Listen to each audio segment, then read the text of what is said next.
Hey, what's going on? Strat Soldier here with the weekend shift bonus vid. Looking at some TrendSpider charts. Let's do it.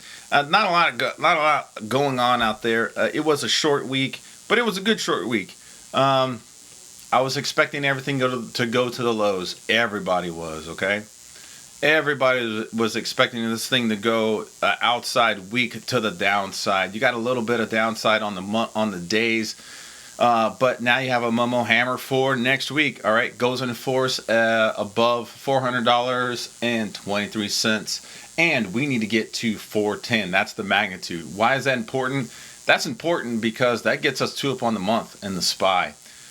That gets us two up on the month in the SPY, and that also soon we will have quarterly charts here on TrendSpider, and we will be. This puts us 410.49 puts us 2-2 reversal up on the quarter for SPY. All right, S&P 500. All right, and the magnitude there is 431. So that's the next target's 410. We got to do that, and then it has to get to. We need it to get to 431 if we want a good year this year. Okay, positive to the upside. All right, Dow Jones doing the same. QQQ doing the same. If we want to look at all these charts all at once, remember we can go to multi-time frame. Where is it at? Multi-view, Rob Vision. Oh my gosh, everything's white and bright.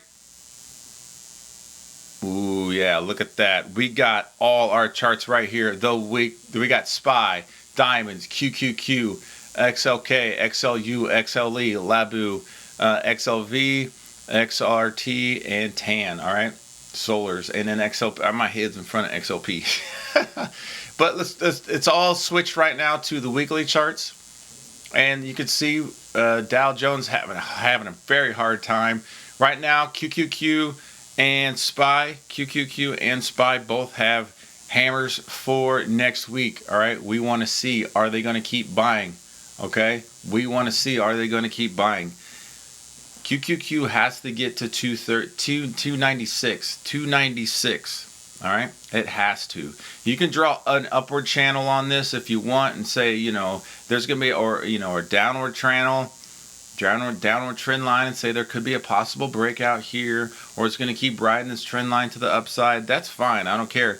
But right now in this sub-try, we got a Momo Hammer, goes in force above 289, and the target right now is 296. Very important. It has to do that. It has to. I didn't post any charts for the sectors because they're all doing the same thing. All right. XLU going to the downside. We want to see that. That's normal. That means the institutional buyers are not hiding in utilities, which is good. And then XLE still going. Good stuff. Still going. Doesn't have a lot of magnitude here. The highest high in here is $94.69 I have right here. All right.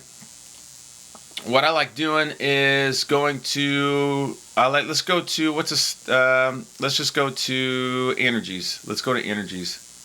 All right. And let's go this. Let's get out of this.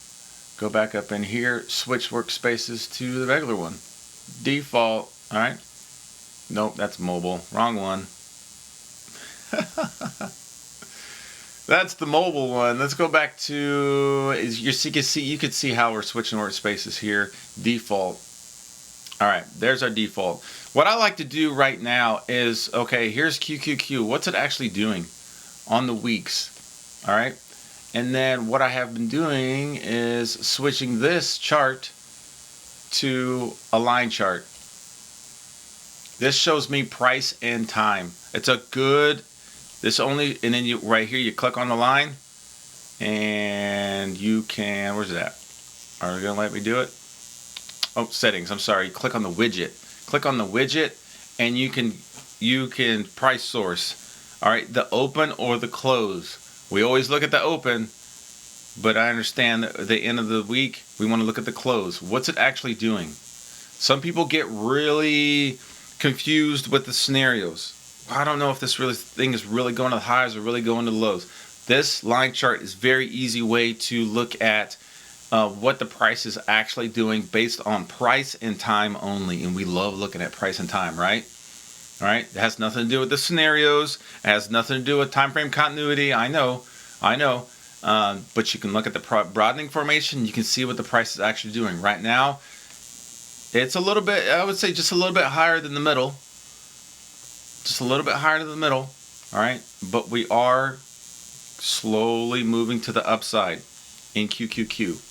That's what right now. So line charts, I'm really I like looking at those right now. Okay, and of course you want to flip back to your scenarios. Where can I get in at? All right. But again, I like looking at that line chart. All right, looking at that line chart. Here are all the closes for QQQ in this month. You can see why and how it's having such a hard time right now. Look at this. They're just wrecking QQQ. All right, and it ain't easy to trade. Why is it so hard to trade? You can see this here. You can see how hard it's been, and you can see how it's trying as hard as it can. The price has reversed, and it's trying to get to 293, 296 actually, 296. All right. So I've been looking at these line charts just to get a better understanding of what's the price actually doing based on price and time. What's it really doing? You can do that on the 60s as well. It's an easy way to say, okay, this is going to the highs. All right. You can flip this. I like to do this during the day because we want to see the participants. We want to gauge participants by price and time. Again, this line chart only measures price and time.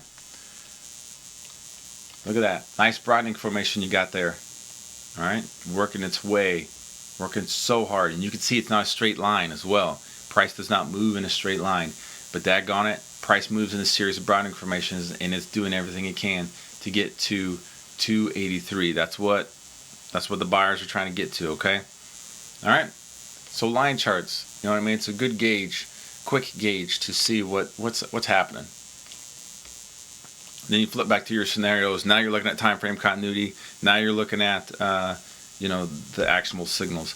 That's the thing I've been doing in TrendSpider, and I like it a lot. I really do. No huge actionable signals for next week. You got those Momo hammers. It's got to trade above those hammers on QQQ and SPY. Find stocks. For example, Apple is in QQQ. Find out what sector and what market your stock is in. Okay, it's so much easier to find simultaneous breaks and find stocks all doing the same thing if you line it up that way. Okay, this is the Strat Soldier for the bonus vid. TrendSpider charts. Heck yeah! Go see me on Separate Group. Go see me on Separate Group. That's it. That's all I gotta say. Go see me on Separate Group. Go check out my execution course on there. We got another one coming out soon. This is the Strat Soldier for the weekend vid, bonus vid. Talk to you guys later. Peace.